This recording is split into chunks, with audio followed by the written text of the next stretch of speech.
Hello, how are you? I'm good. I am standing with today Marlena. Marlena. Yes. Nice to meet you. Nice to meet you as well. Wait, what's your name? Tumani. Tamani. Cool. Yeah. Nice to meet you. And where are you from? I'm from Montreal, Canada. Yeah, Canada. Yeah? Yeah. And your roots? I am Russian and Haitian. Nice. That's a very But I'm also other stuff, but that's just the easiest thing to say. that's a very interesting mix. Really? Yeah. That's cool. Thank you. Alright, so check this out. I'd like to know what has been your dating experience so far? Do you like dating? And if so, which men in particular do you like dating? From which country? Oh, I have such an eclectic taste in like men. I like men from all over, I would say, but I like more like feminine men. Good. People who are like in touch, like I guess emotional intelligence, Yeah. artists, and Creative. Creative. and confidence. Confidence is sexy. We love confidence. Yep. All right. Why do you like confident men? And then why? And then what is a feminine man? I like confident men because we're all individuals, and I feel like as we like mature into ourselves, like it's important for you to feel grounded, and if you're not grounded, you can't give me that feeling of groundedness, and I can't give that to you. You need to find that in yourself. So that's why confidence is like really important. It's like know thyself, like know yourself. Yeah. That's my favorite phrase. Yeah. That's my favorite phrase right there. Know thyself. And what is a feminine man? A feminine man is a man who's not afraid to like dress ambiguous, be very like, doesn't need to like showing your masculinity just by going through the world and being a man, not needing to like prove and show it. So being able to tap into your feminine, but staying your masculine. I don't know if that makes sense. I get what you're saying. Yeah. What's the biggest red flag in a man? Something that turns you off the most. Someone who needs like too much attention.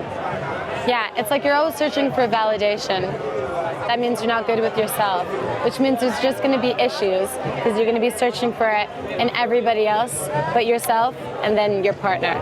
Yeah, okay. So Yeah. that's what you don't like, yeah? Yeah. All right. Now, you say you were in Australia. Do you find any men like that in Australia, or what are Australian men like? Oh my gosh, dating culture in Australia is crazy bad. So coming from Canada, men like open the door for you, they walk on the other side of the street. It's giving bare minimum. In Australia, guys will stare at you like you're filet mignon. They'll never come up to you, they'll never speak to you. They always wait for you to make the first move. Okay. But that's like way Aussie dudes. Now, people of color, it's different. Okay. They will kind of put in the work, but not to the extent of like everywhere else in the world. So dating in Australia is pretty tragic. Okay. Yeah. Is there like a difference between Australian men and then maybe other men that you met, like, or not met, but have you dated abroad? Would you say there's any difference between them? Yeah. Australian men don't have. No, be nice. Their confidence. Be real. They're lacking in the confidence department because you should have the cajonas to go and speak to any woman. And if you get rejected, you get rejected. I'll be honest, I don't really like getting rejected, so I will probably never go up to a man. But practice what you preach. Yep. So you know what? Earlier you said that, like, you know, you like confidence. You know what I'm saying? Yeah. But you also like a feminine man. Yeah. So I think you're trying to say you like a confident man that's creative. You know what I'm saying? The confident man that, like, you know, is a communicator, a listener. Yeah, but that's tapped in. We all embody masculine and feminine, and it's really important to be balanced in that way. And I think some men think they need to overcompensate by their masculinity by dropping and not getting in tune with their femininity. And that's important. Do you feel that maybe makes them feel weak a little bit? I don't know why. Like, vulnerability is strength. the most powerful you could be is the most vulnerable you could be. What about this? In a world where vulnerability is actually picked on, do you see that being true? Are we in a world where if you're vulnerable, is that vulnerability actually highlighted and ridiculed? I think if you look at all people who we really admire in ways, in the music we listen to, and the art that we like, creation is vulnerability. That is the most vulnerable you could possibly be, by sharing the depths of yourself, your creativity. So no, I think it's celebrated. Okay. Now, like, in the West, men can't get along with women can't get along with men. Do you see that happening here in Thailand? I see that happening everywhere. Really? Yeah, most definitely. I think that there's just like, in a time, it's our phones. It's like that access to thinking that we have access to anybody. The thing is, it's so easy to meet people. Yeah. It's so hard to connect. It's like, it feels like you meet 1,000 people, you really only connect with 1 or 2 people. But in our minds, because we have access to so many people, we think it's so easy, but it's actually not. So I think that is what creates this like tension between both genders. Yeah. You know, it's, this fight to not be able to go through conflict and resolution because you think there's something more. That's my perspective. So maybe we should just like appreciate what we have and then basically... Everyone go and meditate. Meditate. Take 10 minutes. Hey, I like that. Why? Why are we meditating?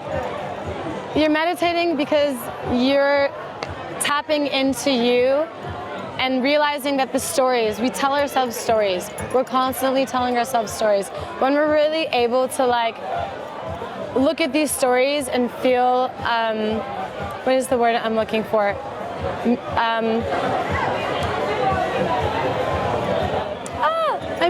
I'm having a brain fog. Like kind of like neutral. Feeling neutral about situations, then that just kind of, that's what balances you. That's what meditation is, right? Yeah. I spoke to a lot of people. They say when you meditate, also it lets you know what you're comfortable with, lets you know who you are, and then if it doesn't work out, then it doesn't make you commit suicide, or it doesn't make you like really depressed because you love you. You know what I mean? Yeah, it's true. Do you agree with that? Yeah? Most definitely. I think what we do is we're always looking for answers outside of ourselves, and we'll never find it. We're always going to find it within ourselves. Mind you, I still can't meditate very well, but I'm trying. How long have you been doing it for? Honestly, for so long, but like it's hard to silence those voices. It's crazy. Yeah. You're gonna hold it to your mouth. Now, it's like, what is feminism then? What is that? And then what should we? What is it to you, as a matter of fact? What is feminism? To you. Feminism is, it's actually supposed to be this thing of just, I think, viewing men and women as equal. Like, physically, that's not a thing. That's not a thing. We cannot say that a man and a woman are equal physically, but mentally and spiritually we are. So feminism is just, we could do all things that men can do, mentally, spiritually, but not physically. It's not it.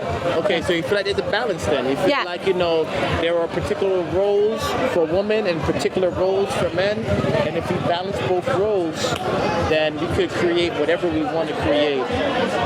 No, I don't agree with that. Okay. I think that like there's roles that we all have to play. I don't think there's separate roles that men should play and women should play. I kind of think that all roles should be equal.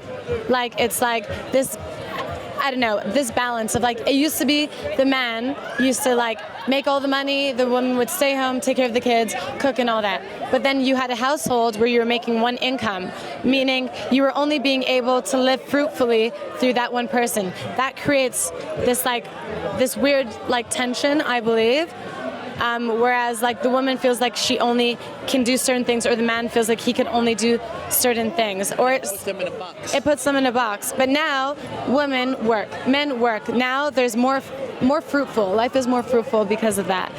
So like I think that roles are Sorry. I think that like roles are somewhat combined in some way now. But when I say roles, I mean like if we're building a house and then there's a piece of timber that weighs so much 100 pounds. Oh yeah. If there's one man that can lift Put it, your back into it. Yes. should the guys do that Yes. versus maybe 4 women doing it versus the one guy that could do it? That's just logical. Yes. Yeah. I get what you mean. Get what I Okay. mean? Yes. I'm picking up what you're putting down. Okay. Yeah. Okay. Yeah. Okay. All right. Now, when it comes Poor to guy. when it comes to traveling in Thailand, Okay. what has been your experience as a black woman traveling in Thailand? Do you see any difference between how you're treated and how others are treated, or you know what has your experience been? My humble response or my non-humble response? Real response. I'm treated lovely. They love me here. Nice. Yep. Yep. Yeah. Nice. So you don't. So basically, you're accepted for who you are. You're seen as the individual. While I think- traveling in Thailand, traveling in Asia. I think so. I think Thailand's a place where like weed is legal. Yeah. The biggest transgender like community in the world is in Thailand. You have it's such an open world that yeah, I definitely no matter what feel pretty good and pretty equal. Like it feels like it's a welcoming society. Okay. And what about your travels abroad outside Thailand? Have you ever ran into any type of racism as a black woman In Israel, in Israel? yeah. Okay. Maybe I won't go into that. Controversial. It's what's stuff happening in the world, but yeah, black person going to Israel. I don't know.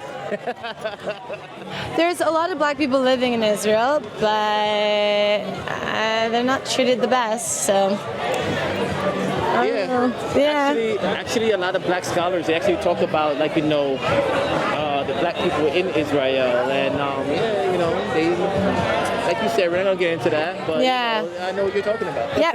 I know Yep. exactly what Yep. you're talking about. You know what I mean? Yeah. All right. Is there anything that you like to say to the world about traveling, your experience, why everybody should travel? Anything you'd like to say to the world? All black people get out on the road. Take an airplane, get in the bus. Get to it. No, but like honestly, I think it would be nice to see more people of color traveling, getting out of their comfort zones. The world is not as scary as the news and the older generation might portray. And yeah. There it is, man. You heard it from her first.